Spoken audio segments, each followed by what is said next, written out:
Hello class 7. In this video we explain chapter number 13 exponents and powers.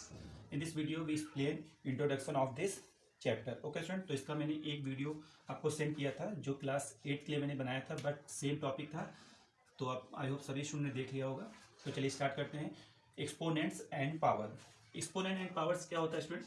Suppose that here we write 3 multiply into 5 time 1 2 3 4 5। Okay student, तो मैंने यहाँ क्या किया है, 3 को it's से मल्टीप्लाई किया है, कितने टाइम? 5 टाइम मैंने मल्टीप्लाई किया है, दैट इज। तो इसको हम और कैसे लिख सकते हैं? 3 को मैंने 5 बार मल्टीप्लाई किया है, तो इसको हम लिख सकते हैं 3 द पावर 5। ओके स्टूडेंट, अब देखते हैं 3 द पावर 5। तो जो हमारा 3 होगा इसे हम क्या बोलेंगे यहाँ पे? बेस। क्या बोलेंगे? बेस। ओके स्टूडेंट, तो काफी इंपॉर्टेंट टॉपिक है आपका है। तो 3 को क्या बोलेंगे? बेस। और जो 5 है, 3 को हमने कितने टाइम मल्टीप्लाई किया? इट सिर्फ 5 टाइम। इसका मीन जो 5 हमारा होगा, 5 को हम लोग बोलेंगे पावर। ओके स्टूडेंट, तो ये हो गया हमारा 3 को मैंने जब 5 टाइम लिखा, तो इसको दूसरे फॉर्म में हम कैसे लिख सकते हैं? 3 द पावर 5। ओके स्टूडेंट, तो इसे जिसपे पावर लगाई जाती है उसे हम बोलते हैं बेस, और जो पावर होती है उसे हम क्या बोलते हैं? पावर बोलते हैं। ओके स्टूडेंट, अब यहाँ किया तो इस फॉर्म को हम बोलते हैं एक्सपेंडेड फॉर्म। क्या बोलेंगे? Expanded form. और जो मैंने इसको क्लोज करके पावर्स के फॉर्म में लिखा है, इसे क्या बोलेंगे? Exponential form. ओके स्टूडेंट, तो एक्सरसाइज में आपको क्वेश्चन इस फॉर्म में दे दिए जाएंगे और बोला जाएगा कि right in exponential form. Okay student, तो ये हमारा हो गया इसका बेसिक। तो इसमें कुछ हमारी इस पूरे चैप्टर्स में आपको क्या पढ़ना है? मेन जो इसके लाभ होते हैं, एक्सपोनेंट एंड पावर्स के जो प्रॉपर्टीज होती हैं उस पर आपको फोकस करना है। अगर आपको प्रॉपर्टी अच्छे से आती है तो क्वेश्चन आपके लिए काफी सिंपल हो जाएंगे। ओके स्टूडेंट, तो प्रॉपर्टी को एक्सप्लेन करते हैं, देखते हैं प्रॉपर्टी हमारी क्या होती है।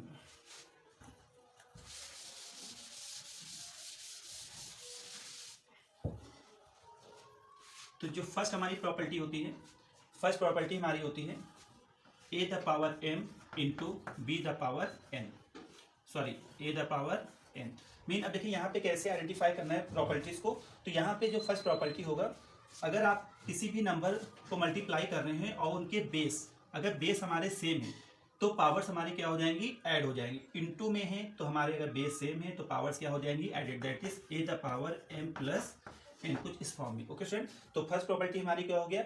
If the base are same then we multiply, then power will be added. Okay, and second, if the base are same but do the divide, then power will be subtract. Mean अगर second property आपकी हो गई, अगर आपके base same है but उनके बीच में जो ऑपरेशन है, मीन जो फंडामेंटल साइन है, वो कैसा होना चाहिए? डिवाइड। अगर डिवाइड है तो पावर्स क्या हो जाएंगी? Subtract, that is a the power m minus n। And third property हो जाएगी, अगर आप किसी पावर को सॉल्व कर रहे हैं उसके पे डबल पावर है, that is a the power n and double power n। Mean अगर ए की पावर यहाँ कितनी? m, और इस पूरे पे होल पावर कितनी है? n। तो इसका मीन हुआ, इस फॉर्म में जब क्वेश्चन आपको मिलेगा तो क्या करना होगा आपको? यहाँ पे पावर्स का मल्टीप्लाई कर देंगे। क्या कर देंगे? पावर्स का मल्टीप्लाई कर देंगे। देन फोर्थ प्रॉपर्टी हमारी क्या है? तो फोर्थ प्रॉपर्टी क्या है? अगर आप क्वेश्चन सॉल्व कर रहे हैं या आपको क्वेश्चंस में मेंशन हो, अगर किसी की बेस की पावर 0 है, अगर किसी बेस की पावर 0 है तो उसकी जो वैल्यू क्या होगी? हमेशा 1 होगी। मीन इसके प्लेस पे हमारा क्या हो जाएगा? 1।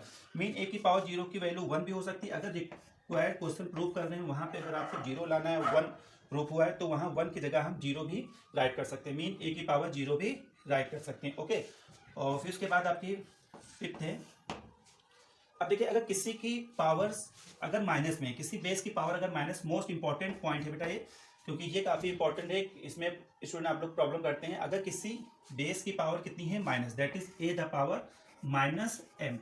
तो अब ये माइनस रिमूव करना हो, तब बिना इसके रिमूव आपका क्वेश्चन आगे सॉल्व नहीं हो पाएगा। तो माइनस हम कैसे रिमूव करेंगे? तो जब भी आप किसी भी बेस से पावर अगर निगेटिव है उसको आप चेंज करना चाहते हैं, मीन प्लस में लाना चाहते हो, तो नंबर हमेशा क्या हो जाएगा? रेसिप्रोकल, दैट इज 1 बाई ए की पावर m। इसके नीचे हम 1 रिलेट कर सकते हैं, तो यहाँ से क्या हो जाएगा?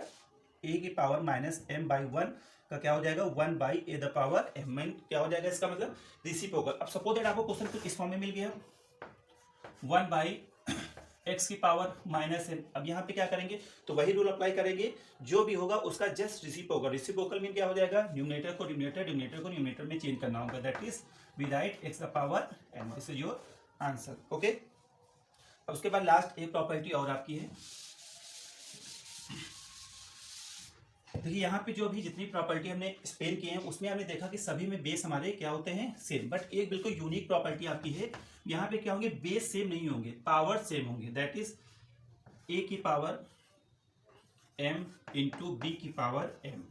तो यहाँ पे देखिए दोनों में यूनिक क्या है कि यहाँ पे बेस सेम था, बट यहाँ पे बेस सेम नहीं है, यहाँ पे सेम क्या है, पावर। तो ऐसे केसेस में क्या करना होगा आपको ध्यान से, क्योंकि दोनों प्रॉपर्टी काफी लाई कर रही है, तो यहाँ पे थोड़ा सा कंफ्यूजन हो सकता है आपको। तो यहाँ पे क्या है, base are not same but here base are same. If the base are same then power will be added, but base are not same only same the power, then multiply by the base. That is यहाँ पे हम base का multiply करते हैं और जो whole में लगेगी पावर आप क्या होगी, जो सेम होगी। ठीक है, मतलब यहाँ पे आपको बेस का मल्टीप्लाई करना होगा। ओके स्टूडेंट, तो ये आपकी सारी प्रॉपर्टी फिनिश होगी। इसी बेस पे मैं आपको क्वेश्चन बता रहा हूँ, जितनी भी मैंने आपको प्रॉपर्टी बता दी है। ठीक है, तो इसी प्रॉपर्टी के बेस पे मैं एक एक क्वेश्चन आपको एक्सप्लेन किए दे रहा हूँ, जिससे कि आपकी जो क्वेश्चन करने की का वे है वो आपको पता चल जाए कि क्वेश्चन हमें कैसे सॉल्व करना है। ओके, तो क्वेश्चन देखते हैं एक्सरसाइज से।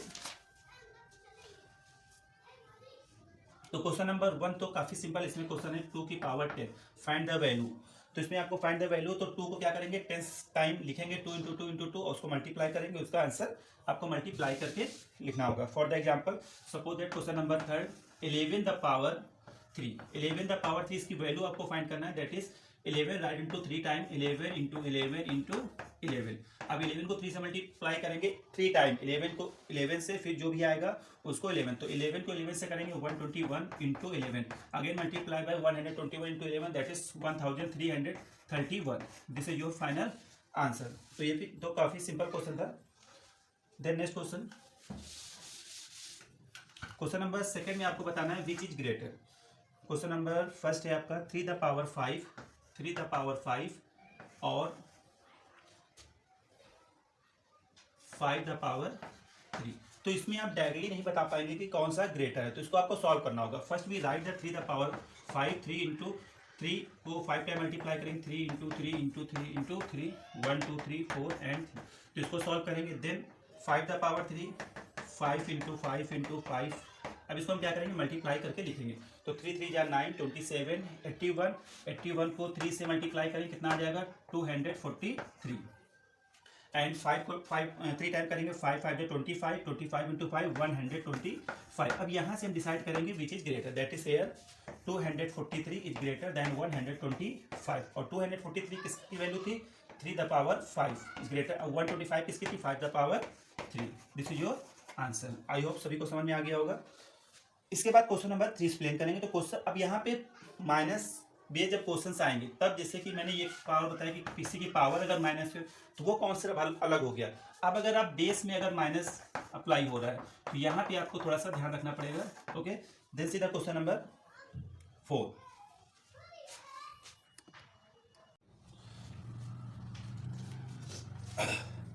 Now see the question number 4। तो क्वेश्चन नंबर 4 आपका क्या है, express each of the following number in a exponential notation. Mean आपको जो भी क्वेश्चंस होंगे उनको आपको पावर्स के फॉर्म में राइट करना होगा। ओके, तो क्वेश्चन नंबर 1 हमारा क्या है 256। तो 256 को आपको क्या करना होगा, पावर्स के फॉर्म में फाइंड करना होगा। That is like 256। तो first you find the factor of 256 by prime factorization method. That is here we write 256. Then we divide 2 1 ja 2 2 ja 4 2 8 ja 16, and again 2 6 ja 12 2 4 ja 8, again 2 3 ja 6 and 2 2 ja 4, and again 2 1 ja 16 and 2 8 ja, and again 2 4 and again 2 and 2. Okay student, तो इसके हम factors find करेंगे पहले। तो अगर आप directly इस form में का कोई क्वेश्चन आपका स्मॉलेस्ट इसके आप डायरेक्टली फैक्टर कर सकते हैं, तो इसकी कोई जरूरत नहीं है। ठीक है, इसकी नीड हमें तब पड़ती है जब कोई ऐसा नंबर हो जिसका हम डायरेक्टली फैक्टर नहीं कर सकते हैं। ओके, या आप ऐसे भी कर सकते हैं, सपोज दैट आपने इसको 64 तक ब्रेक कर लिया, उसके बाद आप डायरेक्टली ब्रेक कर सकते हैं। That is here 256। देखेंगे 2 सारे इसके फैक्टर कैसे हैं 2 के फॉर्म में, तो कितने टाइम है 1 2 3 4 5 6 7 8। That is here we write 1 2 3 1 2 3 4 5 6 7 and 8, 1 2 3 4 5 6 7 8। That is your final answer, you write to the power 8। Okay student, तो क्वेश्चन नंबर 4 में आपको ऐसे करना है exponential notation. And question number 5 भी आपका सेम है। एंड क्वेश्चन नंबर 6 देखते हैं। क्वेश्चन नंबर 4 एंड 5 आपका सेम है, तो इसको आप कर लीजिएगा। क्वेश्चन नंबर 6 क्या है? Simplify. First question 2 the power 3 into 5 the power 4। तो एक्सरसाइज 1 में, एक्सरसाइज 13.1 में जो स्टूडेंट थे, तो वो जो मैंने आपको प्रॉपर्टीज बताई तो उसका यहाँ पे यूज नहीं करना। एक्सरसाइज 13.1 में केवल आपको बेसिक, इस एक्सरसाइज चैप्टर का बेसिक क्वेश्चन आपको सॉल्व करने होंगे, जिससे कि आपको ये पता चल जाए कि यहाँ पे जो क्वेश्चंस आ रहे हैं 2 the power 3 into 5 the power 4 को कैसे सॉल्व करना है, या एक्सपोनेंशियल फॉर्म को कैसे आपको सॉल्व करना है, या एक्सपोनेंशियल हो गया या एक्सपेंडेड फॉर्म हो गया, इसको आपको कैसे सॉल्व करना है। तो एक्सरसाइज 13.2 से आपकी सारी प्रॉपर्टी स्टार्ट होंगी। ओके, तो अब देखिए यहाँ पे जो क्वेश्चन आपका है, यहाँ पे कोई प्रॉपर्टी नहीं लगेगी। मैंने फर्स्ट प्रॉपर्टी क्या बताया था? When the base are same and do the multiply then power will be added. But यहाँ पे हमारा सेम बेस सेम नहीं, तो प्रॉपर्टी अप्लाई नहीं हो सकती। और दूसरी मैंने एक प्रॉपर्टी बताई थी, when the power are same and base are not same, तो वही प्रॉपर्टी यहाँ अप्लाई नहीं हो रही। दैट इज, इसको आपको नॉर्मली सॉल्व करना है। दैट इज 2 को 3 टाइम ऐड करेंगे, 2 इंटू 2 इंटू 2 एंड 5 को 4 टाइम, और इसको आप डायरेक्टली मल्टीप्लाई कर लेंगे, आपका आंसर आएगा। तो यहाँ से इसको आप मल्टीप्लाई करेंगे, 2 को 2 जा 4, 2 जा 8 एंड इसको करेंगे तो 5 5 जा 25, 25 5 जा 125 और 125 इंटू 5 625। इसको मल्टीप्लाई कर लेंगे, 8 5 जा 40, 8 2 जा 16 एंड 4 20 कैरी 2, 8 6 जा 48 and 2 50। This is your answer. Okay student, तो एक्सरसाइज 13.1 के सारे क्वेश्चन मैंने एक्सप्लेन कर दिए। इसके बाद प्रॉपर्टी बेस्ड क्वेश्चन स्टार्ट होंगे 13.2। तो 13.1 आप लोग सारे क्वेश्चन सॉल्व करिएगा। नेक्स्ट वीडियो में एक्सप्लेन करेंगे 13.2। Okay, thank you.